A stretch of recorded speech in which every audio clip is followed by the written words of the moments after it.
So, gaganyanin mo lang siya guys para yung mga pores is magpantay siya, okay? Hindi siya araw-araw guys ha. Hindi ko inaaraw-araw to, pero depende sa'yo kung kaya nyo araw-araw. Kasi ano talaga siya guys, pinapantay niya yung mga pores natin. Ganun siya kaganda, okay?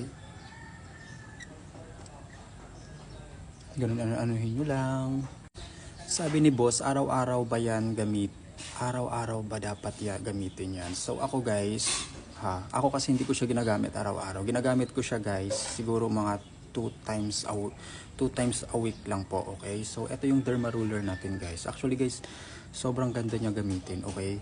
So itong derma roller guys, ang ganda nito kasi pag ano yung mukha mo, nakakawala talaga siya ng yung tawag doon yung ano ba, yung parang nagka-acne ka. So perfect na perfect to, okay? Actually guys, dati hindi ko kasi afford to kasi nung sa isang bang platform bumibili ako nito, nasa 1,000 plus ganon. Pero dito, eto guys, 80 ano lang to, 80 plus. And sa mga nagsasabi guys kung masakit daw ito or ano, actually guys, hindi siya masyadong masakit pero depende sa iyo kasi ginaganon lang naman niya guys. Ganyan.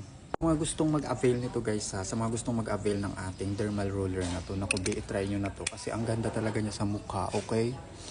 80 plus lang yata to. 30 meters to guys 30 millimeters yung binili ko. So yun lang, bye. Thank you sa nag-comment.